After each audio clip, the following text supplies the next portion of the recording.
Assalamualaikum anak-anak. Sekarang Ustazah tunjukkan contoh soalan SPM berkaitan tajuk keunggulan tokoh Islam dan cara penulisan jawapan yang betul termasuk soalan kelibat. Okey, kita tengok contoh soalan yang pertama. Nyatakan riwayat hidup Salahuddin Al-Ayyubi secara ringkas. 2 markah. Jadi, kata arahan soalan ialah nyatakan. Okey, tengok di bahagian nota. Biasakan menulis pendahuluan jawapan. Mana pendahuluan jawapan? Riwayat hidup Salahuddin Al-Ayyubi, noktah bertindih ataupun ialah, itu adalah pendahuluan jawapan. Kemudian jawab dalam bentuk point, bukan perenggan, kecuali soalan kelibat. Jadi, anak-anak tulis nama penuh, tarikh lahir, tarikh meninggal dunia dan jawatan bagi Salahuddin Al-Ayyubi. Seterusnya, kita tengok contoh soalan kedua. Jelaskan 2 contoh ketinggian akhlak Hasan Al-Banna. 2 markah. Okey, tengok dekat bahagian nota. Soalan jelaskan mesti menggunakan 3 atau lebih perkataan.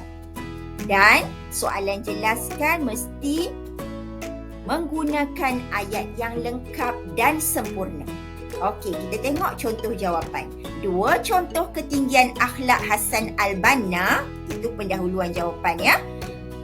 Pertama, memuliakan orang yang warak dan soleh, gigih menggerakkan usaha dakwah, berlapang dada jika terdapat perbezaan pandangan. Maksudnya ayatnya lengkap, ditulis dalam bentuk point juga. Seterusnya, contoh soalan yang ketiga. Terangkan 2 sumbangan Salahuddin Al-Ayyubi dalam aspek pentadbiran. 4 markah. Okey, tengok di bahagian nota. Soalan terangkan mesti ada huraian. Sebab itulah sebaik-baiknya bila menjawab soalan, highlightkan kata tugas untuk soalan tersebut supaya anak-anak ingat soalan terangkan mesti ada huraian. Huraian boleh guna kata hubung seperti kerana, agar, bagi, dengan, supaya, untuk. Itu adalah contoh-contoh kata hubung yang boleh anak-anak gunakan untuk menjadikan ianya sebagai huraian. Okey, kita tengok contoh jawapan. Pertama, mengubah sebuah dewan di istana, itu hanya isi 1 markah, dengan menjadikannya sebuah hospital, itu sebagai huraian. Kedua, menyediakan sebuah gedung ubatan, itu baru isi 1 markah, bagi membolehkan ubat diagihkan mengikut grade kepada pesakit, itu sebagai huraian. Jadi nampak ya perbezaan di antara soalan jelaskan dan soalan terangkan apa contoh jawapan. Okey, seterusnya. Terangkan 2 iktibar daripada keunggulan tokoh Islam. 4 markah.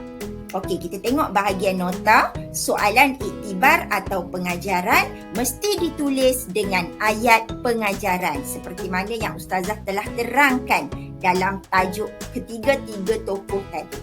Kemudian mesti dimulakan dengan kita hendaklah, isi pengajaran atau iktibar beserta huraian. Kita tengok contoh jawapan.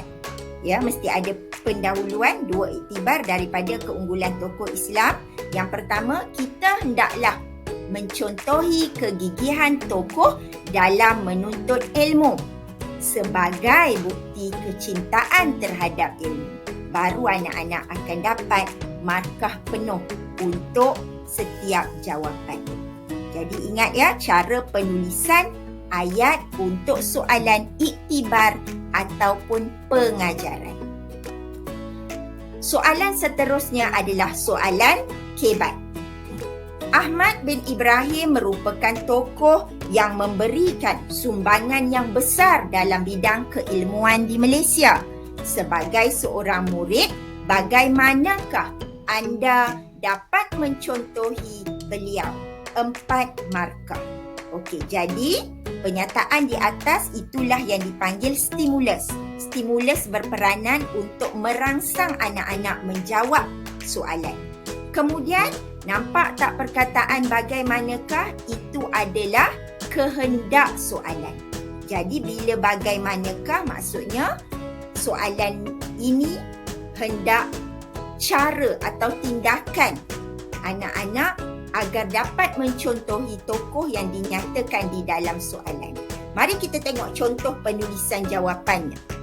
Okey, di sini Ustazah bawakan contoh jawapan beserta contoh penandaan. Okey, kita tengok nota terlebih dahulu. Jawapan kebat mesti mengandungi isi, huraian, huraian lengkap dan kesimpulan. Baru anak-anak akan dapat 4 markah penuh. Tulis dalam bentuk esei pendek atau perenggan atau ayat macam tu seperti di atas, bukan dalam bentuk point macam jawapan yang lain tadi. Okey ya. Jadi isinya saya akan berusaha bersungguh-sungguh dalam menuntut ilmu. Huraiannya hal ini kerana dengan ilmu saya akan berjaya di dunia dan akhirat. Kesannya saya dapat menyumbang bakti kepada negara dan masyarakat. Itu huraian lengkap ya.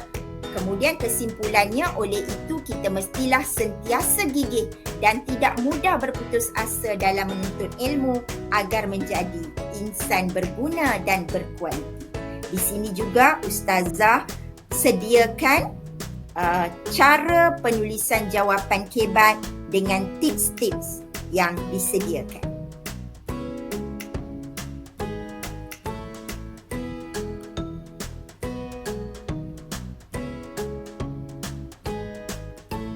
Anak-anak, terima kasih. Ustazah doakan semoga kalian berjaya dengan cemerlang dengan mengikut segala tips yang telah Ustazah sediakan. Seperti kata pepatah Arab, manjada wajada. Sesiapa yang berusaha pasti berjaya. Assalamualaikum warahmatullahi wabarakatuh.